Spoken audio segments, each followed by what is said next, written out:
YouTube, tá? É só você copiar o link aí, vai para lá, Conversa Geral com Mauro Tramonte. E hoje uma história aqui que eu contei na TV esses dias, né? O Albert está aqui comigo, quem acompanhou o Balanço Geral viu, nós contamos a história, mas hoje nós temos aqui papo sério, gente, não é brincadeira não. Primeiro nós vamos falar aqui com o nosso Paulo Werner. Paulo Werner é ufólogo, autor de 3 livros, 12 revistas, fundador da CIPFANI, Centro de Investigação e Pesquisa de Fenômenos Aéreos, desde 1991. Ele é pesquisador de campo, então autor de vários artigos sobre o tema. Ele é palestrante e colaborador de várias publicações sobre fenômeno OVNI, objetos voadores não identificados.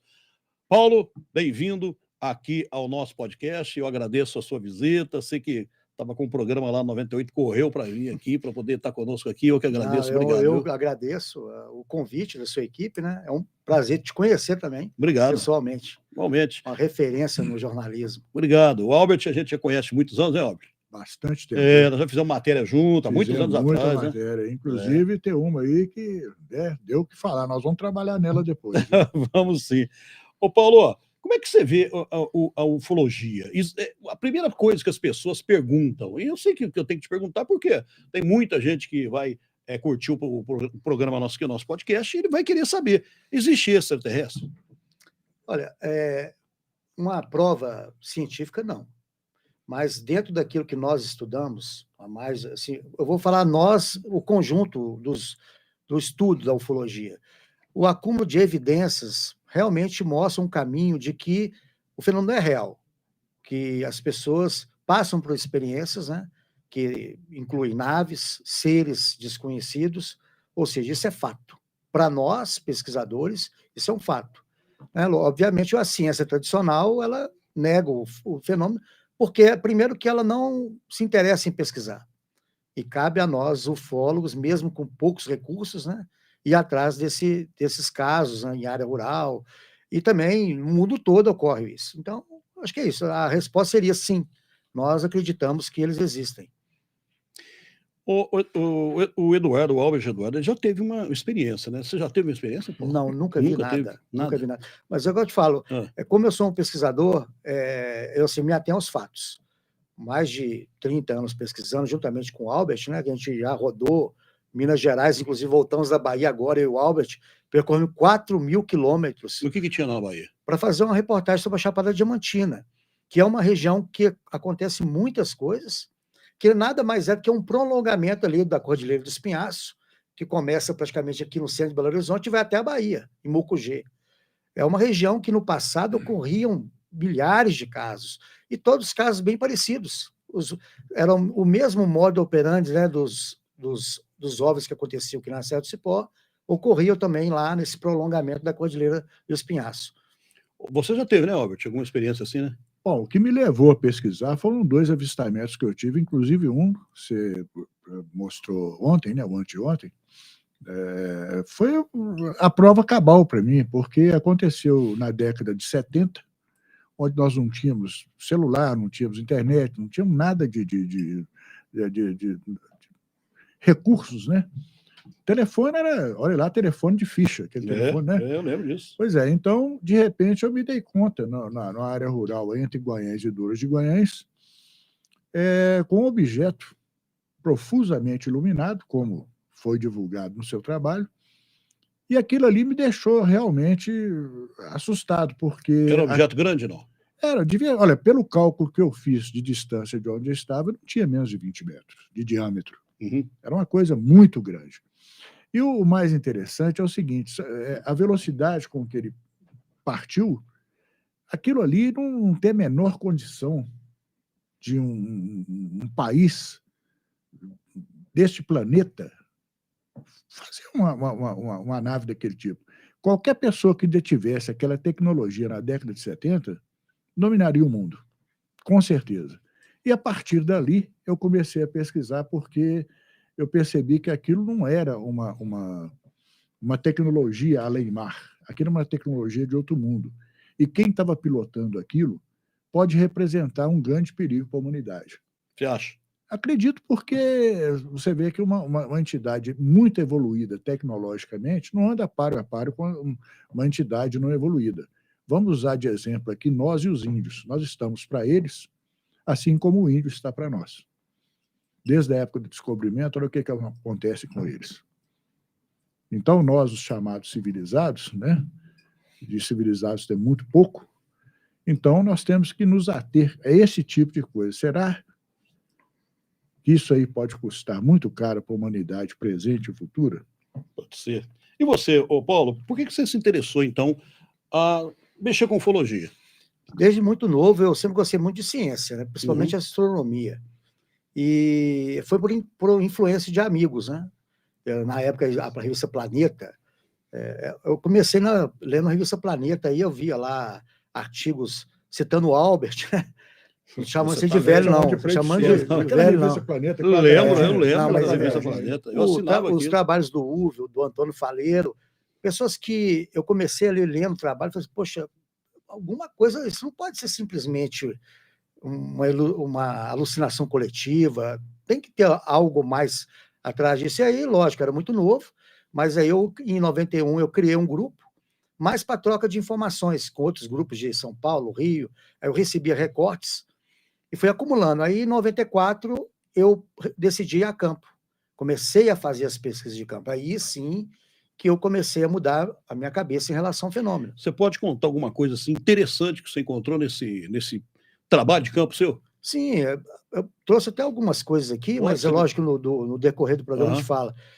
O mais interessante são os relatos. Tem um físico americano, o Hynek, que participou do projeto Blue Book, né, do governo americano, que foi para investigar os OVNIs, que ele tem uma frase que é fantástica. Ele fala assim, olha, como nós não temos fragmentos de OVNIs, né, ou seres, o que nós temos de mais importante é o relato das pessoas, né? Ou seja, um relato de um piloto de avião, ele tem muito peso, porque é uma pessoa qualificada, né? O relato de um controlador de tráfego aéreo, como nós temos, né, aqui em Confins mesmo, sim, relatos. Eu tenho relatos lá do Rio Grande do Norte, de uma controladora de tráfego aéreo da FAB, que entrou em contato comigo há pouco tempo. Então, são pessoas que têm uma qualificação, elas não são pessoas comuns.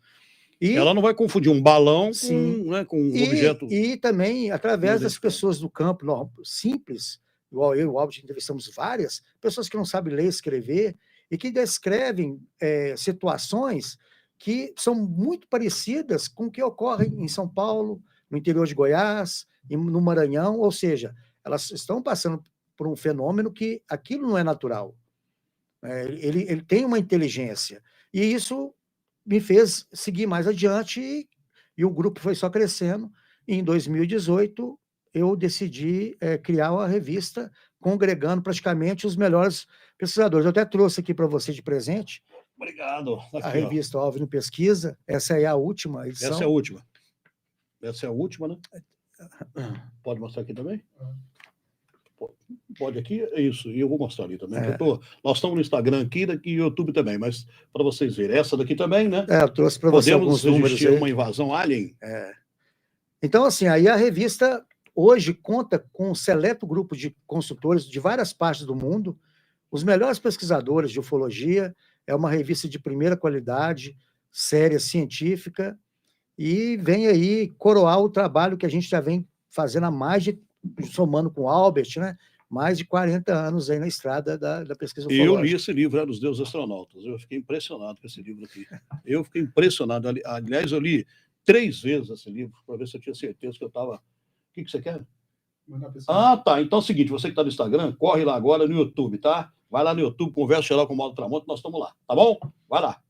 O Albert, a gente estava falando aqui agora mesmo o seguinte, antes de começar, esse pessoal fala que não tem fragmento, não tem aí prova material. Será que não tem mesmo, não?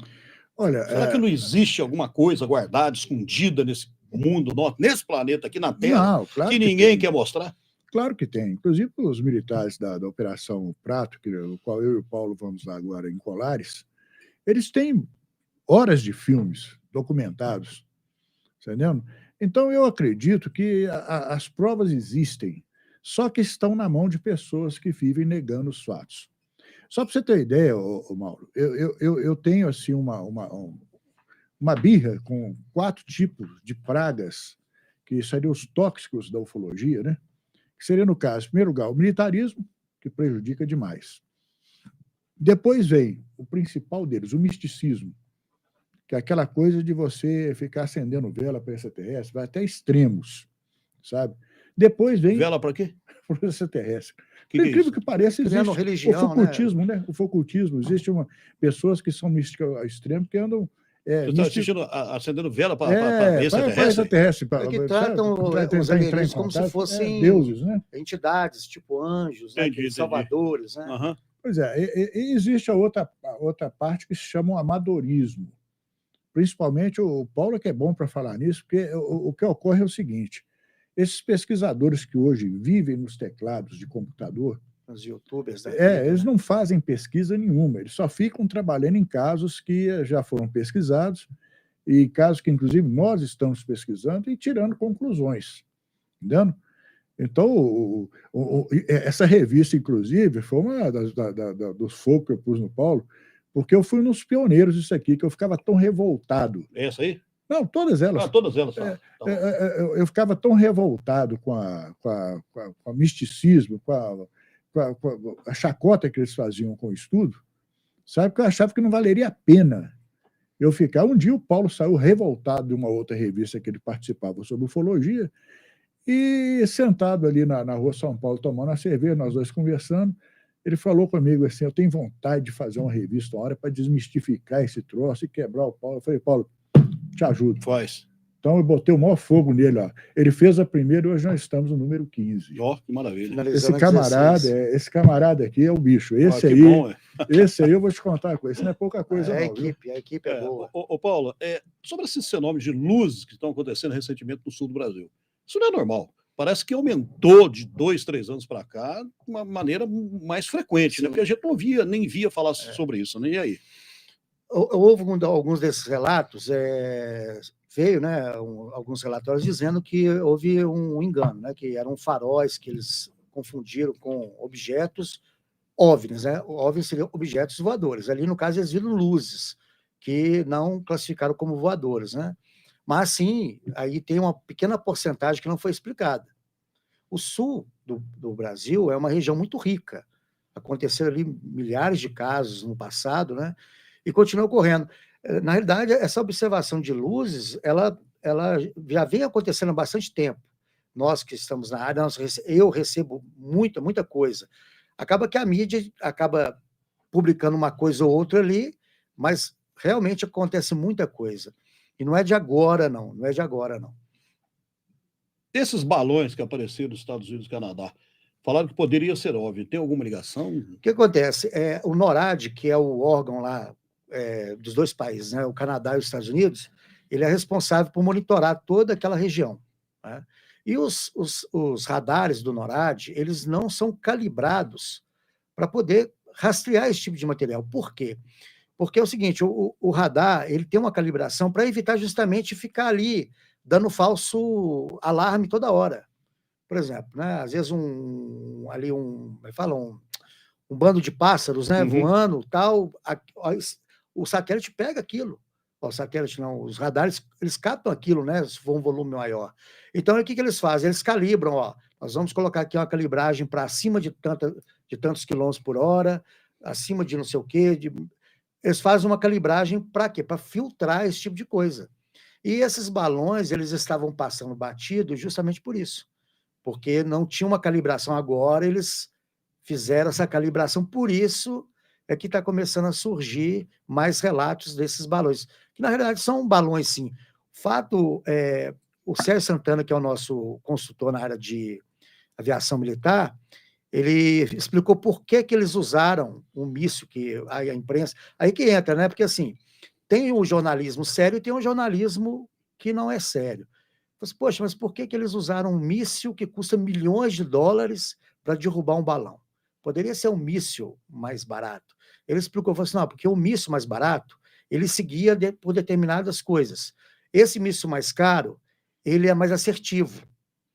Então, eles usaram para derrubar. E outra, o balão estava sobrevoando uma região que era habitada. Eles esperaram o balão chegar numa área mais para poder derrubar. Para poder derrubar. Então, teria que ser um tiro certeiro. Então, assim, ali, esses casos, esses recentes agora no Canadá e nos Estados Unidos, realmente são balões de vigilância chinesas. Aí não há nada de anormal aí, não. Entendi. Mas o Pentágono confirmou a veracidade de registro de vídeo de OVNI, né? Sim, isso aí... Vídeo de OVNI tem uns montes, né? Agora, esses balões me perguntaram, eu falei, olha, isso aí é uma afronta à tecnologia extraterrestre, falar que aquilo ali é obra deles, né? Pelo que Você acha que é muito pouco para isso? Realmente. Agora, tem os outros, o Paulo é mais adequado a falar, que realmente são... Não, o Pentágono, eles liberaram uma documentação muito grande. Aqui que nessa documentação fala que realmente eles registraram, eles falam UAPs, né? Eles não falam OVNIs, é a terminologia deles lá, que, entre aspas, seria OVNI, né? Eles só não falam assim, é extraterrestre, mas eles confirmam que são objetos que não são reconhecidos. Então, abriu o precedente. Entendeu? Pessoal, nós estamos aqui num oferecimento de Multimarcas Consórcio. Multimarcas está aí em todos os estados da União, tá? Multimarcas, você pode confiar. Pessoal do Shopping Oiapoque, vai lá, vai passear, tá seguro, tem coisa boa, tem coisa bonita lá para você comprar e dar de presente. Delícias do Leite, hein? Delícias do Leite, o Flavinho e toda a sua equipe, são várias lojas aí, BH também, e região metropolitana, você pode achar produtos com até 70% de desconto, que ainda irão vencer. E pode confiar que é coisa boa. Só Marcas Outlet. Passa lá em Contagem, tem cada calça bonita, cada roupa legal, cada tênis, tem tudo que você quiser lá no Outlet. Construtora Dreams. A Construtora Dreams é justamente para poder realizar o seu sonho, tá? Atende tanto aí a área particular como na área pública. Tem uma Casa Rios. Olha, a Casa Rios há 120 anos no Centro-Oeste Mineiro, hein? Lá você encontra eletrodomésticos, lá você encontra também móveis, material de construção e faz a entrega para você. E Car Dealer, você gosta de carro?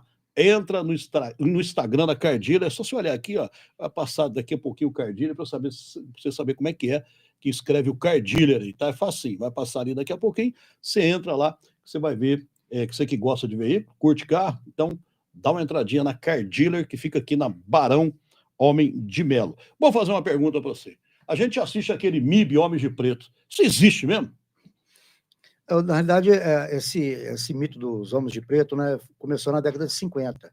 Ali, quando começaram a ocorrer os casos mais famosos nos Estados Unidos, aí criou aquele mito que eles iam na casa das pessoas para fazer um cala-boca, né? Falar, olha, não divulga isso, tal. Há livros, há muitos documentários sobre os MIBs, né? Mas o que eu acho interessante nisso, assim, porque aqui no Brasil não se tem notícias assim, né, desse tipo de atuação, dos MIBs aqui no Brasil. Tem lá no caso Varginha, que eles alegam que as meninas receberam a visita... Nós vamos falar disso agora. Que seria os Homens de Preto, né? Oferecendo dinheiro para elas, e elas não aceitaram. Então, por exemplo, o Albert, aconteceu um caso com a gente que, se realmente esses MIBs fossem uma realidade, eles teriam aparecido.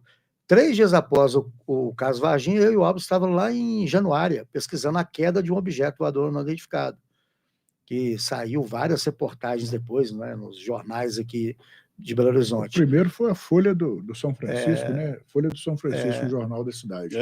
Uns pescadores lá do Clube de Pesca Carcará, eles viram um objeto alongado, fazendo movimentos, e caíram na mata ciliar, à beira do Rio São Francisco. De dia, hein? Aí eles entraram em contato com o Albert, e o Albert foi lá a primeira vez sozinho, né, tentou, só que era uma mata muito fechada. O Albert retornou, eu e ele preparamos equipamentos, voltamos lá. 8 horas de viagem, tem que atravessar a balsa, era bem complicado. Não tinha ponte, era balsa, né? A gente dividiu as equipes lá e entramos no meio da mata para tentar localizar se realmente teria caído algum objeto ali, né?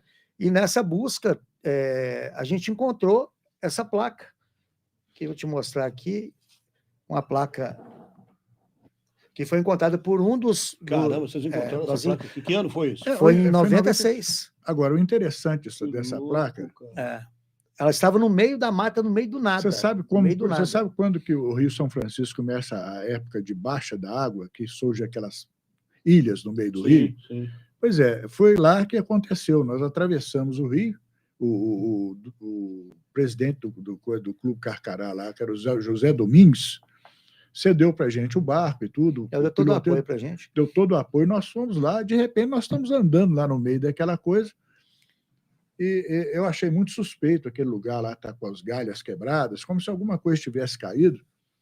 E Vocês não acharam nada lá? Não. Achamos isso aí. Isso aqui. Não, a gente dividiu das duas equipes. Uma equipe ficou com o Albert e outra comigo, a gente com o rádio. Aí eu falei só, se caso encontrar alguma coisa, ninguém coloca a mão. Só que um dos funcionários lá do clube achou essa placa, na hora que a gente chegou, ele estava com ela na mão. Aí tem tudo filmado. Tem a hora que ele encontrou filmado. Aí a gente mandou para análise lá na CBMM, lá de Araxá. Essa placa foi analisada lá. E o que é que deu? É cobre. É uma placa de cobre comum mesmo. Gente, mas e essas letras? Você conseguiu definir o que é isso? A gente, na época... Olha, o que acontece? Ela não é uma placa simétrica. Ela é assimétrica. Ela tem algumas diferenças. Você vê, realmente ela foi feita por brocas mesmo normais, né? Agora, o interessante disso é onde ela foi encontrada. Ela estava assim, parece que ela tinha acabado de sair do forno. O cobre estava, sabe quando o cobre ele sai ali ele está até quase que assim, aquela cor viva do cobre, né? Sim. E a gente, na época, a gente publicou o estudo disso, saiu essa foto dessa placa. Para você ter ideia, Mauro, saiu foto dessa placa em livros, em várias partes do mundo. E ninguém conseguiu decifrar isso aí, aqui? Por exemplo, aí vem uns que falam que lembra o fenício, lembra não sei o que arcaico, mas, por exemplo, porque aí você não sabe de que lado que ela está, se ela pode ser lida de cabeça para baixo, de trás para frente, de lado, né? Baixo, o interessante é que todos os estudos que foram feitos, nenhum idioma, nenhuma escrita é de longe parecido com isso aí. E foi encontrado 3 dias após o caso Varginha, né? Praticamente. 3 dias não, que a gente voltou, foi na segunda vez, né? Foi onde, mais uma vez, eu lembro do professor Alberto, quando ele falou que a ufologia é como se fosse a síndrome de Currupira, aquele bichinho do folclore, que ele tem os pezinhos para cá, mas ele anda para lá. Ao contrário. Então, enquanto estava todo mundo voltado ao caso Varginha, nós estávamos ao contrário, nós estávamos lá no norte de Minas. Aqui, Mauro, acabou que eu esqueci. Aqui, para você ver como é que são as coisas, né? Aqui tem uma foto da testemunha lá que viu o OVNI cair na beira do Rio São Francisco. Em cima tem um desenho que ele fez para a gente. Lá em cima tem o desenho que ele descreveu o objeto. E embaixo são objetos que foram vistos na Inglaterra e na Califórnia. Olha para você ver a semelhança dos objetos com o que ele disse ter visto lá em 96. Então, assim, a ufologia científica trabalha com isso, com similaridade. A gente pega casos que são parecidos, né, vão fazendo um paralelo. Então, assim, poxa, então aconteceu um caso lá na Inglaterra com um objeto parecido. Então, leva a crer que realmente a coisa tem uma conexão. Essa placa aí, esse pessoal, alguém quis ficar com ela? Alguém quis pegar? Não, aí acabou que eu esqueci de falar dos Homens de Preto, né? Isso. Lá em Januário tem lá uma guarnição, né, do Exército lá, né? Então, quando a gente descobriu a placa, eu fiquei morrendo de medo. Não, eu peguei e falei pro Paulo, eu falei pro Paulo na mesma hora, some com isso. Aí eu fugi lá de Januário, o Albert ficou lá para dar entrevista, eu falei, Albert, fala o pessoal não comentar da placa por enquanto. Aí eu peguei o primeiro ônibus e voltei, e eu vim dentro do ônibus e pensei assim, poxa, será que no meio do caminho aqui, a polícia me para aqui, só que não teve nada, tanto é que voltei, fiz a análise da placa lá em Araxá, nunca fui procurado, nada, Que coisa incrível. Agora vamos falar de Varginha, ET de Varginha. Isso deu o que falar na época. Nós tivemos aqui até a imprensa internacional. Ela chegou no sul de Minas para poder fazer aí as matérias. Inclusive, tem uma história que o PM que segurou o ET, né, ele acabou pegando uma doença esquisita, morreu do nada, uma bactéria estranha. Como é que é essa história?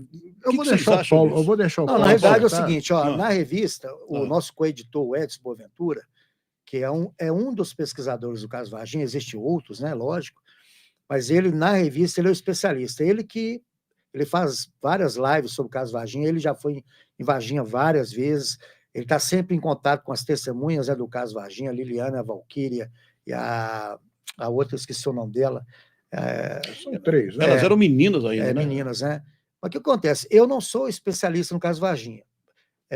Eu sempre apoiei o estudo do caso. Por exemplo, 3 dias depois do caso Varginha, eu e o Alves estávamos lá em Januária. Entendi. E no ano de 96, eu pesquisei em 1 tonelada de casos em 96, ou seja, a gente fez o nosso papel aqui e o pessoal lá, o Birajara, o Pacatini, lá no sul de Minas, em Varginha, fazendo. O caso Varginha, o que eu posso dizer para você, a minha opinião, porque eu não sou pesquisador.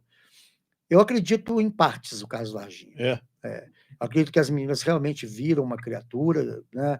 Houve o relato das pessoas que alegam que os bombeiros capturaram uma criatura de manhã e o Exército ou a Polícia Militar teria capturado outra. Tem uma foto dele aí, Paulo? Não, aqui não trouxe nada. A revista? A número 7, a edição número 7, que a gente aborda o caso Varginha. Então, assim, aí, o que acontece depois, que para mim não faz muita conexão, porque eu gosto muito de usar a lógica na ufologia. Por exemplo, se o Exército realmente tivesse capturado um ser alienígena, acho que o último lugar que eles levariam um ser desse era para dentro do hospital público. Sabe? Eu acho que o Exército tem capacidade... Porque foi levado para o hospital? Foi para o hospital lá, regional de Varginha, né?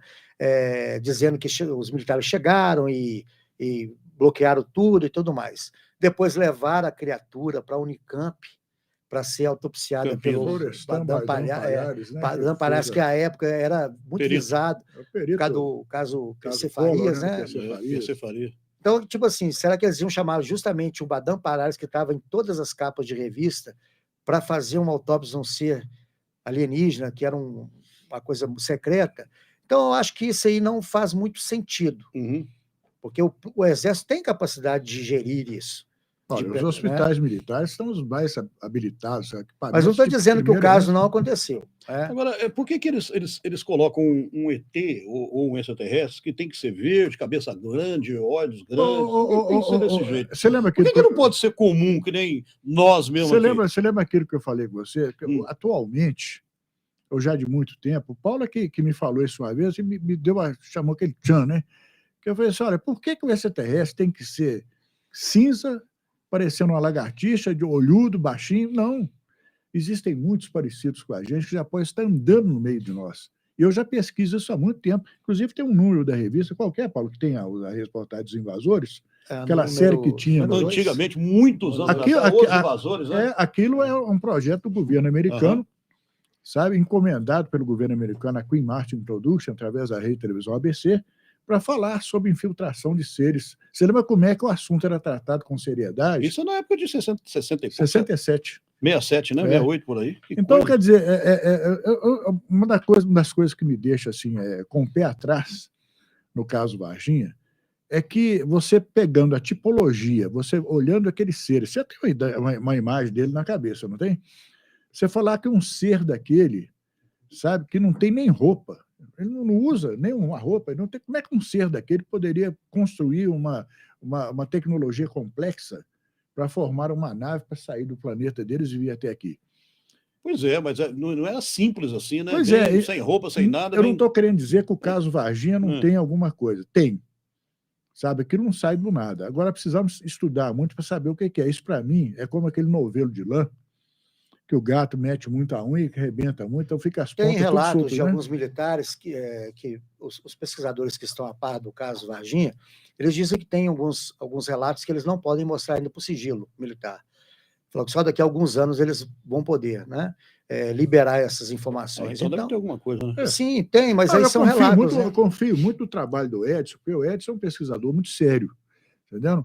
E ele trabalha, nesse caso, com um afinco, com uma seriedade muito grande. Então, eu deixo na mão do Edson para poder, assim, destrinchar isso aí, né? Claro. Ele faz parte da revista e nós estamos sempre divulgando casos quando aparece alguma... Mas com relação aos seres, eu pesquisei um caso em 96, da abdução do Plínio Bragato, um senhor que morava no Pico de Bituruna. Não sei se talvez você ouviu falar dessa história. Já ouvi falar. Você acredita em abdução? Sim, Esse caso foi eu que pesquisei, do Plínio Bragato. Os seres que ele alega que o abduziram eram pessoas comuns, só que eram muito altos. Ele falou que eles eram altos e o cabelo deles nascia da metade da cabeça para trás.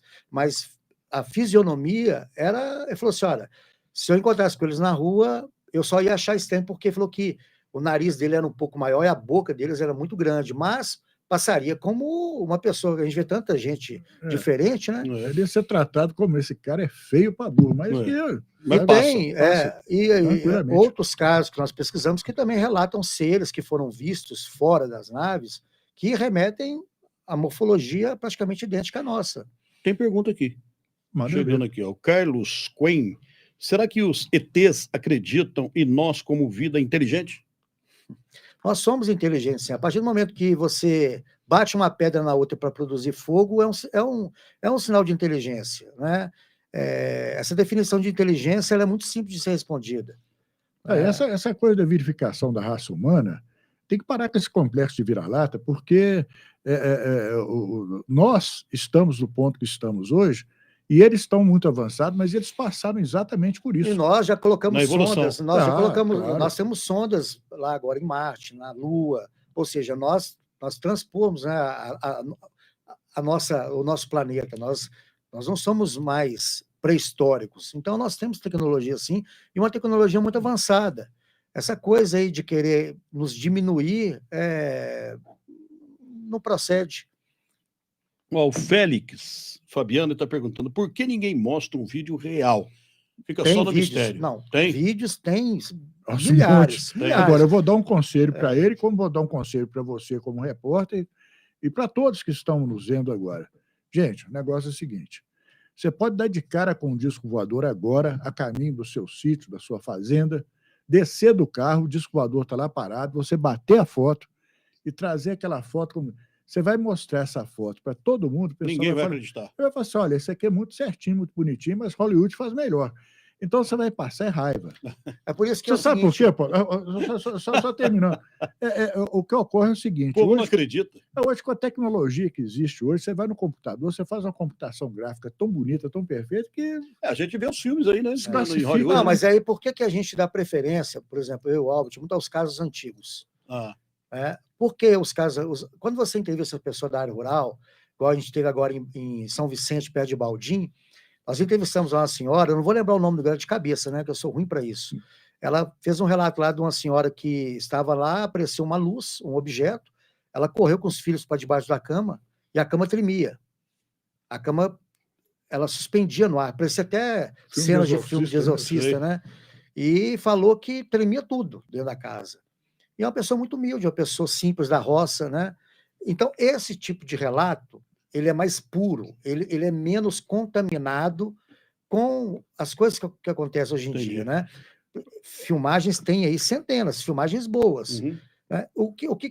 Como é que é a conexão que a gente faz? A gente faz assim, a filmagem teve outras testemunhas? Teve, já é um ponto positivo.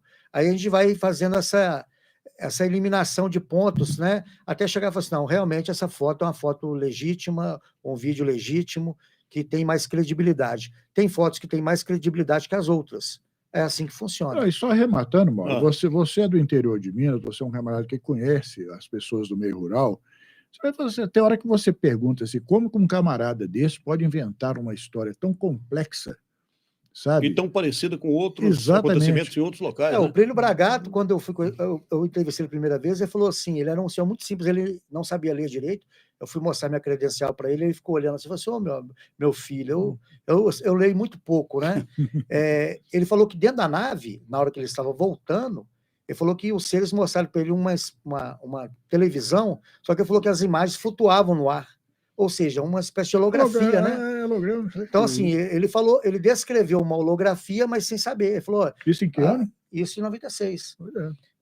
E, assim, aí são nesses pequenos detalhes que a gente fala assim, poxa, tem que ter alguma coisa nisso. O Ezequiel dos Santos, ele está dizendo aqui, eu já vi uma nave no interior de Diamantina, Conselheiro Mata. Se foi interessante para o programa, essa poderia ser uma pauta. Disponho em acompanhar a reportagem no interior de Diamantina sobre ovos. Nós precisamos voltar naquela região, que aquela região ali é uma região riquíssima em casos de contatos até de terceiro grau e avistamento de tripulantes. Entendeu?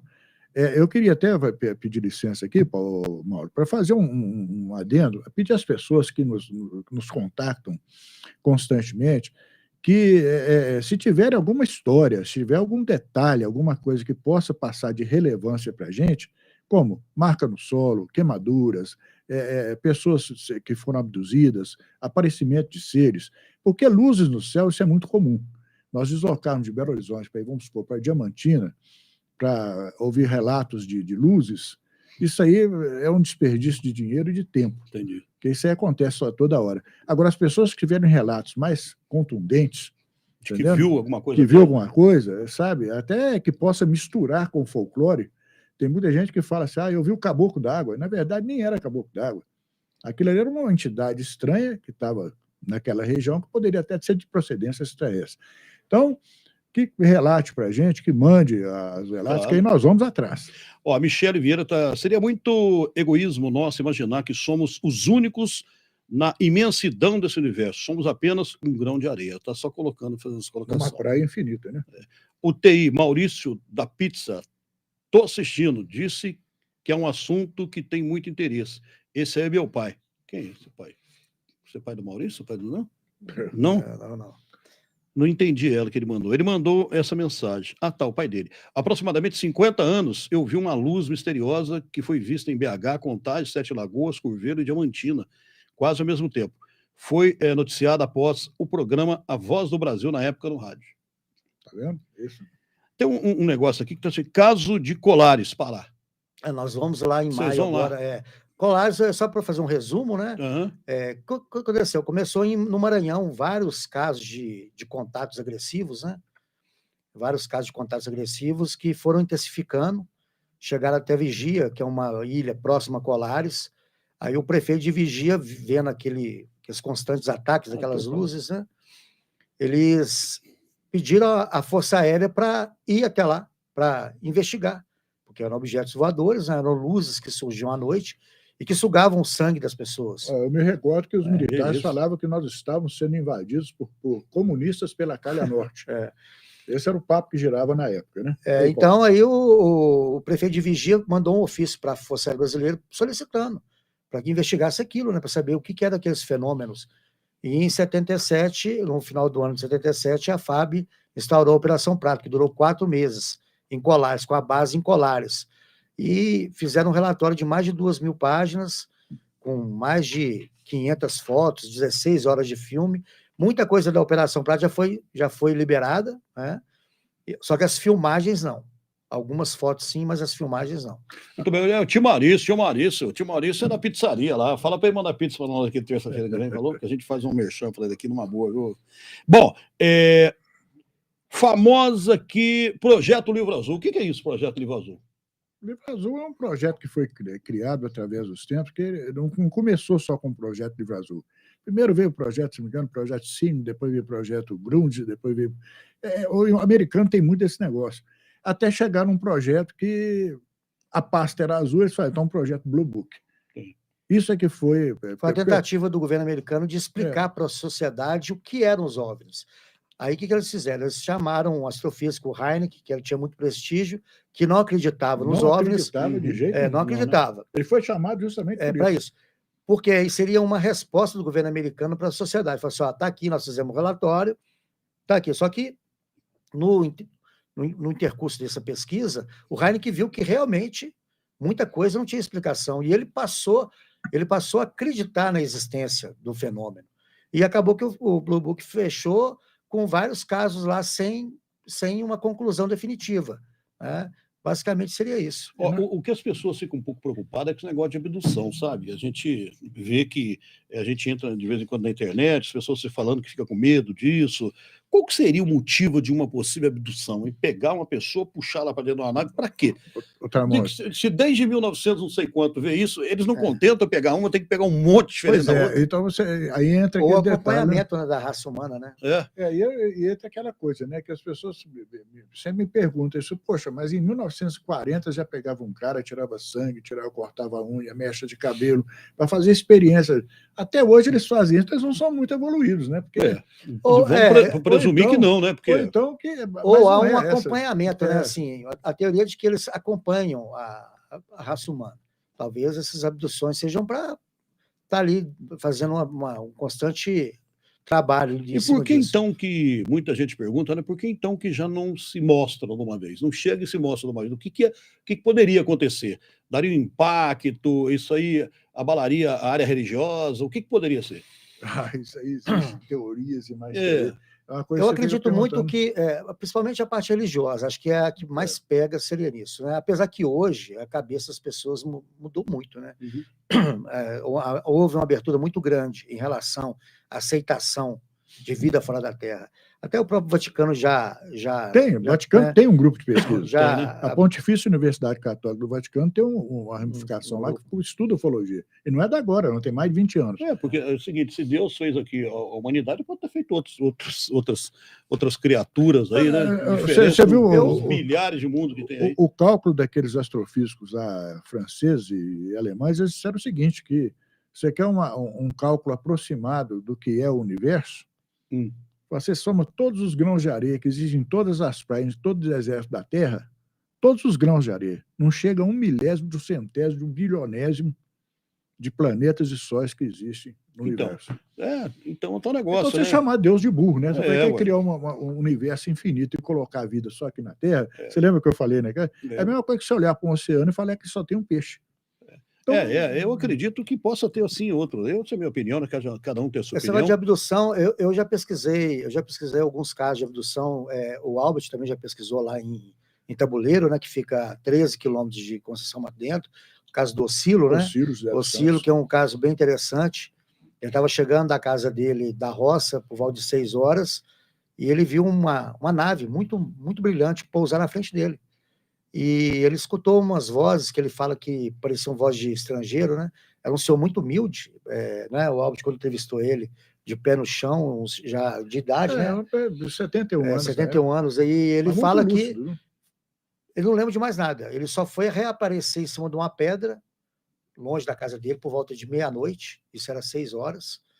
E a família dele ficou preocupada, né? Porque ele não aparecia. E ele voltou com uma espécie de um band-aid na testa. É um botão, que ele falou que era um botão. Uma coisa colada aqui. E ele pegou aquilo e jogou fora. Não, ele estava o seguinte, a covardia que eles fizeram com ele, na minha opinião, porque soltar um velho daquele, uma hora daquela, de madrugada, em cima de uma pedra, à margem de um córrego, entendendo? Agachado, aquilo ali poderia simplesmente custar a vida dele, né? Ele falou que ele ficou parado porque soltaram ele no escuro, em cima de uma pedra. Então ele ficou com medo. Você sabe que se eu pisar para cá, eu caio? Eu vou pro outro lado. Ainda mais esse camarada da roça que é esperto. E ele falou, a esposa dele falou que durante vários dias ele não ficou muito bem de saúde, né? Ele foi recobrando a fala com o tempo. Então, esse tipo de coisa acontece muito na zona rural. É que eu falo, eu acredito que haja outros mundos aí. Se Deus fez aqui, ele fez em outros mundos também. Né? Minha opinião, eu acredito muito em Deus, sou muito, né, fervoroso, acredito mesmo. Agora, deixa eu perguntar uma coisa para você, depois você vai contar aquela história Você lembra que você contou a história para mim muitos anos atrás sobre um PM que foi sair não sei aonde, apareceu não sei aonde? É o caso do soldado da Polícia Militar, o Zé Antônio da Silva, inclusive nós temos na revista aí, né, Paulo? O Zé Antônio da Silva foi sequestrado aqui na Fazenda Jaguara, perto de Casa Bebedouro. Casa Bebedouro. Inclusive o pessoal da Record, nós tivemos lá tentando achar na casa dele. Ele foi sequestrado aqui perto de Pedro Leopoldo e soltaram ele lá em Colatina, no Espírito Santo, 5 dias depois. Aliás, é um caso muito parecido com aquele caso do Travis Walters, que aconteceu, inclusive, na época, né? O Zé Antônio da Silva foi em 70 e o Travis foi em 1976, lá nos Estados Unidos. Ficou 5 dias desaparecido também. E um dos fatos que aconteceram foi que, dentre tantos, né? Foi que a perna direita dele encolheu 4 centímetros, entendendo? E ele ficou... 5 dias já encolheu 4 centímetros. E outra coisa, ele falou que ele não tinha a menor noção que ele tinha ficado 5 dias desaparecido. O coronel, se não me engano, o coronel Célio, o coronel Prechetes, que era ele era o ordenança de um desses dois, quando o pessoal da rede ferroviária que entrou em contato com o quartel, sabe, falou assim, ele virou, não põe a mão nesse rapaz aí, que esse rapaz é meu ele trabalha comigo e ele é uma pessoa muito séria, muito honesta. Aí o soldado pegou, liga para a TV Itacolomi agora, tá vendo? Aí na hora que o pessoal da TV Itacolomi chegou, o coronel já estava com ele num jipe, e proibiu ele de contar a história, mas que depois Viralizou. Isso aí foi uma coisa assim que esse caso tornou-se um caso clássico da ufologia mundial. Agora você vai falar para mim também daqui a pouquinho daquele caso, um cara que saiu para comprar o negócio, foi isso? E foi aparecer lá no Pará, não? Isso aí o Paulo... O Paulo, depois você vai me contar. Então deixa eu só dar um toque aqui, pessoal. Não esquece não, porque nossos apoiadores aqui, Casa Rios, você sabe, a Casa Rios aí há 120 anos, material de construção, eletrodoméstico, entrega aí na sua casa, na sua obra, está no Centro-Oeste. Nós temos aqui também o Shopping Oiapoque, você sabe, o Shopping Oiapoque, você pode passear lá, vai lá numa boa, tem muita segurança, tem um espaço legal para você curtir, levar o seu filho e sua filha também, para comprar umas coisas legais, né? Nós temos o Delícia do Leite, lá, alô Flavinho, Delícias do Leite, tem várias lojas aí em BH, região metropolitana, logo abrindo mais por aí, né? Onde você compra com até 70% de desconto, muito legal, viu? Os produtos que vão vencer. Vale a pena. Bom, só marcas Outlet. Lá é no mínimo 30% de desconto em tudo, hein? Vai lá, tênis, calça, camiseta, boné, tem de tudo que você quiser.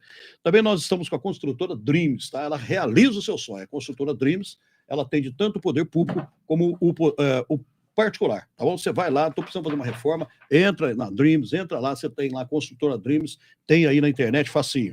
Bom, e também a Car Dealer. Car Dealer, você que gosta aí de carro, entra lá no Instagram da Car Dealer, você vai ver o que é carro. Daqui a pouco passa aqui o Car Dealer, você anota e entra lá no Instagram. Muito bem, estou aqui com o Paulo Verne e o Albert, são especialistas aí em estudos, pesquisa de campo de objetos voadores não identificados. Como é que é a história do cara do Pará, hein, Paulo? Na realidade, ele morava em Tabuleiro, né? Tabuleiro. Esse local que a gente pesquisou muito, eu e o Albert.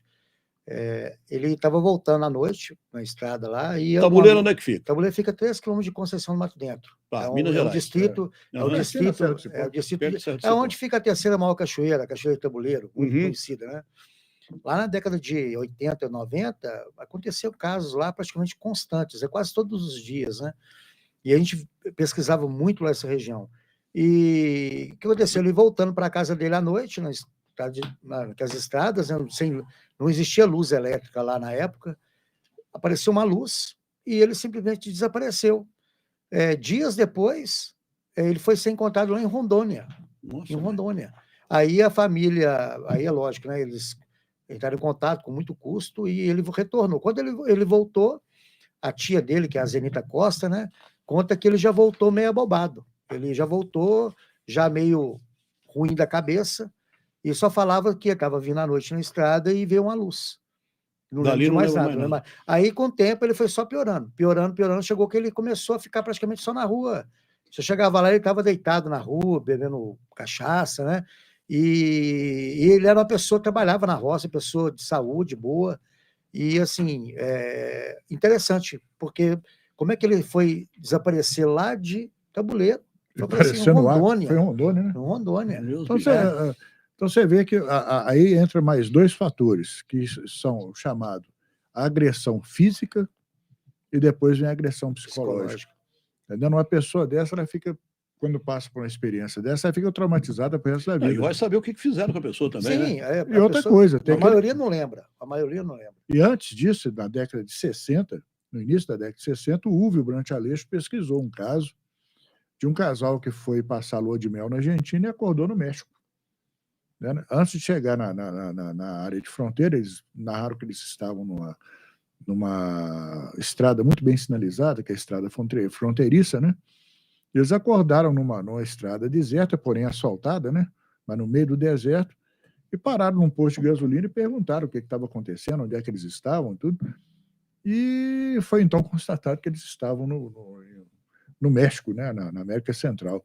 Então, é uma coisa absolutamente impossível, porque na década de 60, né, eles, vamos supor, se eles tivessem viajado hoje, na madrugada de amanhã, apareceu no México. Não tem nem como. Então, aquela história de um avião que sumiu depois, não sei quantos anos, aterrissou no aeroporto, não sei onde, foi na Venezuela, na Colômbia, uma coisa assim. Esse caso eu não sei, isso é fato ou isso é lenda? Não, mas isso está na internet, isso.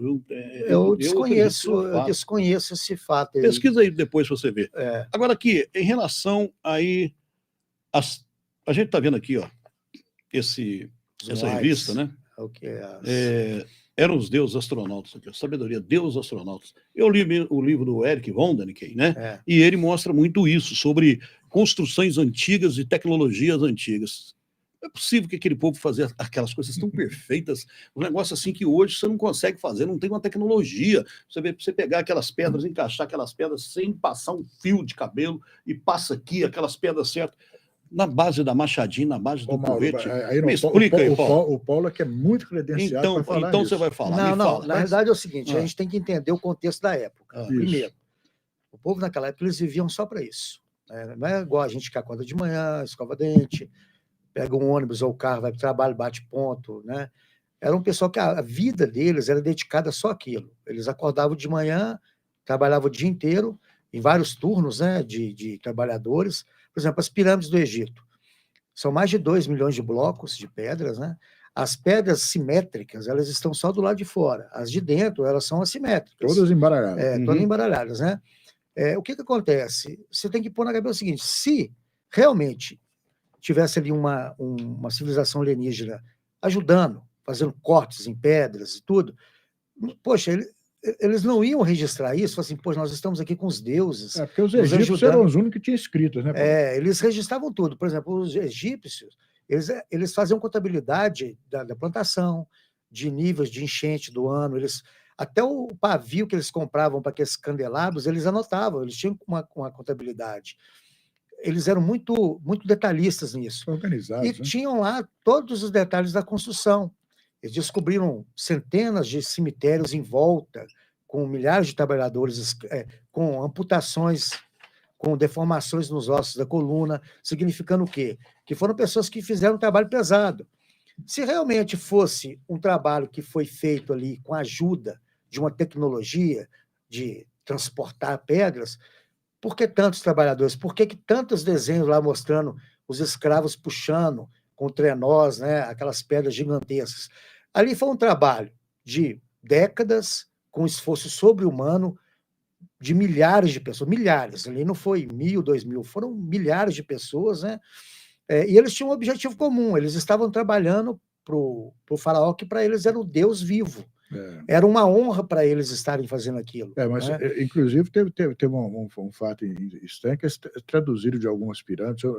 Inclusive, eu preciso entrar na internet e descobrir qual é o livro do pesquisador, do arqueólogo, que descobriu as escritas dizendo assim, esse faraó até é bêbado, esse homem é doido. Nós estamos aqui morrendo de fome, frio e tal. E ele lá no bem bom, comendo uvas, transando com as mulheres, sabe? E nós aqui, né? Então, alguns revoltosos, que sempre existem, né? E o Paulo fala umas coisas assim engraçadas que realmente, sabe? Ele falou assim, gente, não faz sentido seres vindos lá do planeta onde eles vêm para servir de servente pedreiro para faraó, sabe? Isso é coisa. Na realidade, Mauro, com relação às pirâmides, só vou usar as pirâmides como exemplo, né? Porque são várias. A construção das pirâmides ela começou de uma forma bem arcaica, que chamam mastabas, né? Que eram os túmulos das pessoas que tinham mais posse. E das mastabas menores foram... Aí um morria e falou, não, eu quero uma maior. Aí o cara ia lá e tinha um pouco mais de dinheiro, falou, eu quero uma maior que é daquele fulano ali. Ia construir. Só que com o tempo, aí ela começou a ganhar corpo. Tanto é que a primeira pirâmide que foi feita no Egito, a primeira, chama pirâmide curva, ela começou no ângulo, só que na hora que eles viram que esse ângulo não ia dar certo, eles tentaram consertar e reduziram o ângulo. Então ela ficou com 2 ângulos, né, de construção. Se realmente a pirâmide fosse uma engenharia alienígena, eles não teriam cometido esse erro. E lá tem a pirâmide integral, que foi praticamente a primeira, que em vez dela ser totalmente, né, ela era integral, e depois foi aprimorando a técnica de construção. Ou seja, se houve esse aprimoramento de construção, significa que foi uma coisa humana. E outra coisa curiosa é o seguinte, que tem um livro que eles mostram que existem 3 países que são campeões de pirâmide. É o Egito, o Sudão. O Egito, eles colocaram os maiores, o Egito, o México e o Peru. E perguntaram o que existe de comum entre esses países. Terremotos. Né? Então, quer dizer, o que uma estrutura resiste a um terremoto? Uma coisa que seja o ápice, base mais larga. A base muito maior do que o ápice. Agora, o formato das montanhas. Você pega, por exemplo, tem um programa na TV, né? na History, tem aquele Alienados do passado. Alienígenas do passado. Alienados do passado. Ali eles falam que todo mundo é alienígena. Eles falam que Da Vinci era alienígena, Einstein era alienígena. Eu acho que tem que ter um pé no freio nisso aí. Uhum. É aquilo que a gente falou. Nós temos que reconhecer a nossa capacidade. O ser humano ele é muito inteligente. Se a gente for acreditar tudo que foi feito no passado aos aliens, olha quantas construções existem. A muralha da China é a maior construção feita pelo homem. Ela tem mais de 6 mil quilômetros de extensão. Né? Quantos trabalhadores morreram ali? É uma obra, se você for olhar em termos de... naquela época que foi feita, quase 5 mil anos atrás, é uma coisa... Então, assim... Se a gente for colocar tudo, aqueles templos que tem na Índia, aqui na América Central... Então, esses noticiários mostram o seguinte, se você vê na Índia, na África, na Ásia, tudo tem alguma figura que mostra a figura com capacete, figura com antena. Não, nesse ponto, entendeu? Essa influência, eu até acredito. Seres que vieram, eles registraram ali, né? Uhum. Mas não existe nada assim muito contundente, como, por exemplo, dos egípcios, que tinha já uma escrita mais elaborada. Não existe nenhum hierógrafo, nada que remete, sobre isso. que fala assim, olha, vieram deuses do espaço, desceram aqui, nos ajudaram. Não existe nada, nenhuma linha, nada. Porque aliás, eles podem sim ter tido uma influência, visto naves, mas nada que ficou registrado. E, aliás, uma das coisas que mais nos leva a ser odiado pelas pessoas que trabalham naquela área que eu te falei, que é um dos tóxicos da ufologia, que é o misticismo, é a gente desmontar essa ideia de que pirâmide foi feita por extraterrestre, essas coisas todas que a gente sabe que não são verdade. Sabe, hoje, com a tecnologia de hoje, você vê os lugares onde eles arrastavam as pedras feitas por satélite, sabe? Então, as coisas são todas esclarecidas, só não acredita quem não quer. Tem aquelas pessoas que usam aquela coisa do I want to believe, eu quero acreditar nisso e acabou. Entendendo? Ou eu não quero acreditar nisso. Ou então eu não quero acreditar nisso. Não, eu acho que é o seguinte, o interessante é que a arqueologia, eu estudo muito arqueologia, né? Eu tenho até um projeto voltado para criança sobre arqueologia. Então, eu leio muito. E, assim, quando você começa realmente a ler sobre esses povos do passado dentro do viés arqueológico, você vê que praticamente 90% do que essas pessoas falam sobre alienígenas do passado não faz sentido algum. Não faz sentido algum, porque houve ali, tem claramente a escala de evolução daquela tecnologia. Eles não começaram a construir a pirâmide de um dia para o outro. Lá no Egito tem várias pirâmides lá que caíram, que foram mal feitas, e a coisa foi evoluindo até chegar no ápice, que são as 3 ali principais, né, no Cairo, que são uma perfeição. Perfeição, mas tem também seus defeitos, pequenos, mas tem. Então, é obra humana, é esforço humano, e o povo egípcio fica muito chateado quando o pessoal fala que não foram os descendentes deles que fizeram as pirâmides, né? O Elon Musk mesmo falou, né, que acreditava que as pirâmides foram feitas por alienígenas, né? O mais rico do mundo aí. Ele pode falar, ele tá querendo fazer foguete para ir lá procurar essas coisas também, né? Então, daqui a pouco a gente vai terminar, mas a gente pode esticar um pouquinho, né, Neber? Podemos esticar um pouquinho aí, né? O papo tá bom. Qual que é agora o próximo trabalho de vocês? Nós temos uma viagem programada para Colares agora em maio, né? Mas eu e o Albert, a gente está sempre em sintonia, assim. A gente, quando acontece alguma coisa, a gente vai atrás, né? E nós temos na revista várias equipes, igual o Edson em São Paulo, que voltou agora de Quixadá, no Nordeste, vai ser a capa da próxima edição, que lá é uma região que acontece muitos casos, aquele sertão ali, né? Inclusive, a capa é Sertão Alien, né? A chamada de capa. Quando sair, eu faço questão de mandar um para você. E quem quiser saber mais da revista, o que tem que fazer? Está no site, revista ovnipesquisa.com.br, nosso Instagram. Fala direito, www.ovnipesquisa.com.br. Porque eu pulo www, porque todo mundo sabe, sabe, né? OVNIpesquisa. Mas os que não sabem têm que saber. Então, www.ovnipesquisa.com.br. Você pode entrar na... E o nosso Instagram, que é a revista OVNI Pesquisa, e o nosso canal no YouTube, que nós temos lá, é um canal de pesquisa, onde tem os documentários, as viagens que eu e o Albert a gente faz, que é Revista OVNI Pesquisa, no YouTube. Tá. Então, lá tem tudo. Eu também tenho um pequeno canal que chama Canal Ufológico da Ampeu, que a Ampeu é uma associação que eu criei em 1981, e do qual o Paulo faz parte de mim. Acho que já não existe nem diferença, né? Mas ali tem os casos que eu ando pesquisando e que estão no canal. O Albert foi UPC. pioneiro aqui em Belo Horizonte, que ele lançou a revista Ufológica em 82 e o jornal Ufológico, que fez muito sucesso, que era vendido em bancas, né? Um jornal grandão. Uma época de ouro. Uma época de ouro da ufologia. A pena que naquela época o Paulo também tinha uma coisa que ele não fala muito, mas não tinha nascido nessa época. Não, que isso. Ele já tinha um informe dele que era o UFO News. Como é que você não tinha nascido? Aí, tá vendo? Agora eu vou perguntar uma coisa. A gente está falando muito que OVNI, que voa. E debaixo d'água?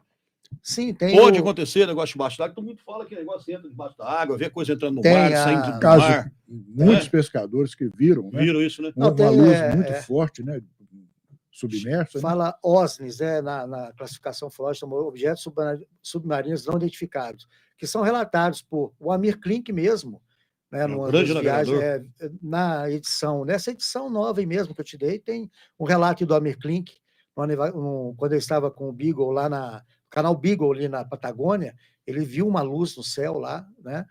E provavelmente ele não sabe se aquela luz saiu de dentro do mar, mas esses relatos de objetos vistos, né, debaixo d'água, principalmente em São Paulo, no litoral ali de São Paulo, né, Iporanga, aquela região, Peruíbe, acontecem muitas coisas. Aqui mesmo no Rio das Eras, no Encontro São Francisco com o Rio das Eras, os pesquisadores cansam de falar, mas soa como uma história de pescador, de mentiroso. E tem uma filmagem que foi liberada há pouco tempo pelo Pentágono, da Marinha Americana, que eles filmaram um objeto, a filmagem feita pela Marinha Americana, um objeto que ele está ali no céu e ele entra para dentro da água, no mar.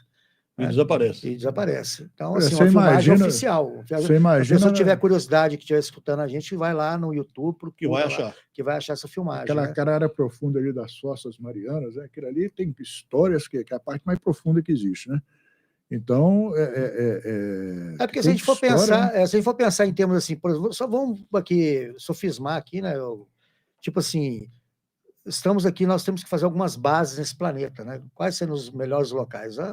Fundo do mar, que é praticamente, né? Ou no meio da neve, né? Essas regiões, Antártida, né? mais isoladas, ou o fundo do mar. Do lado escuro da Lua, então existe. No deserto mesmo, né? O deserto. No meio do deserto, no Saara, Nairobi, qualquer coisa assim. Mas então... sim, há muitos relatos de objetos que são vistos no mar. No mar, né, tem muitos relatos. Inclusive, a capa da edição número 11 foi só sobre isso, sobre objetos vistos, né, em alto mar, em rios. A Marinha brasileira aqui na Amazônia tem relatos, né, de observação de OSNIs e de OVNIs. Que você perguntou, Mauro, realmente o que os militares que andam naquela região lá com muito mais propriedade do que a gente, onde é que eu e o Paulo nós temos que alugar carro para ir a umas cidadezinhas do interior aqui para pesquisar. Você imagina para a Amazônia, para aquela região. Nossa, lá mãe, que jeito. Então, já os militares não, ele tem toda uma infraestrutura, sabe, para pesquisar naquela região. Então, o que eles radares, sabem, o que eles sabem ali, não tem condição, eles ocultam mesmo, não adianta. Então, aí entra aquele outro tópico que eu falei da ufologia, o militarismo, o misticismo, o amadorismo. Então, essas coisas que nos atrapalham, porque, infelizmente, se você falar em ufologia, a primeira coisa que vem é caso Varginha, segundo que vem nos questionando é ET Bilu. Então, eles põem a gente todo no meio desse balaio. O Bilu foi aquele que aparece lá, veio no Lusco Fusco, né? Então, quer dizer, conhecimento, né? Aquilo é uma farsa, aquilo é uma mentira que está na cara. Mas, esses ufólogos, não. Esses ufólogos, não. Mas nós somos julgados nesse mesmo balaio. Sabe? Eles não fazem distinção. Isso, nossa credibilidade cai.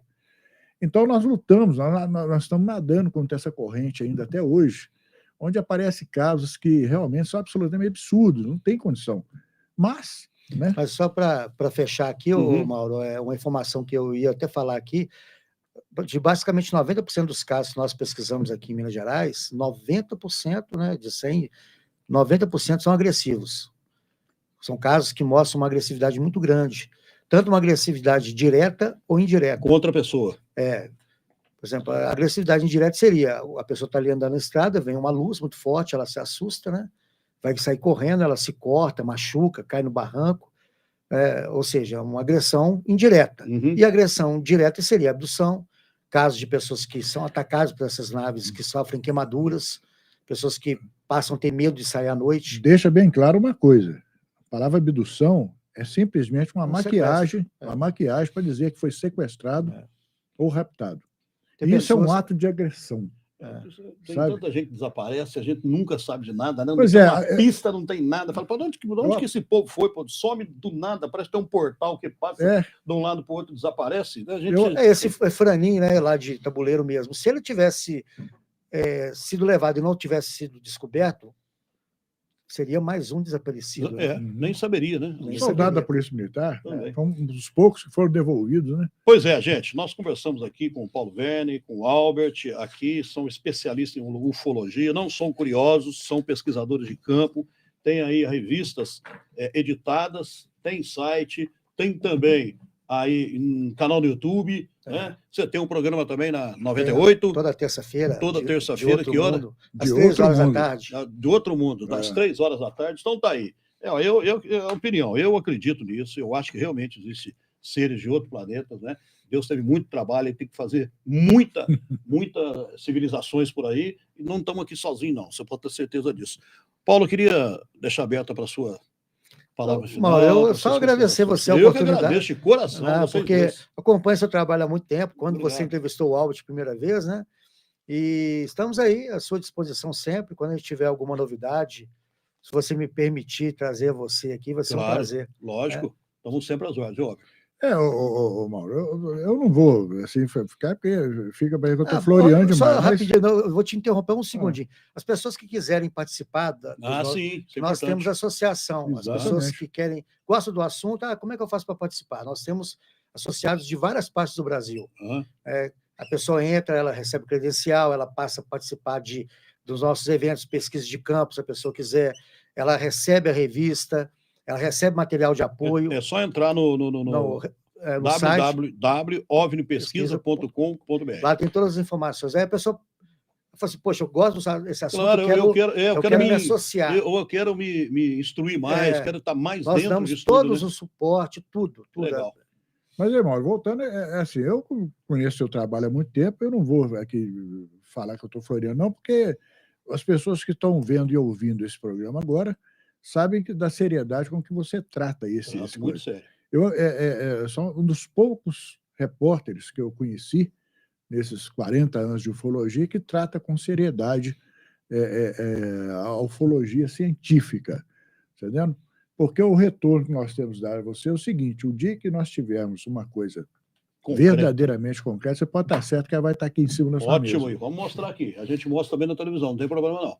Tá bom, então, gente, muito obrigado. Obrigado mais uma vez, Paulo e Albert. Pessoal, muito obrigado você que está aí curtindo a gente. Terça-feira tem mais, né? E a gente anuncia mais para frente quem é que vai estar aqui na nossa próxima conversa e bate-papo. Muito obrigado de verdade, um grande abraço e até lá. Falamos no estúdio 767. Um abraço.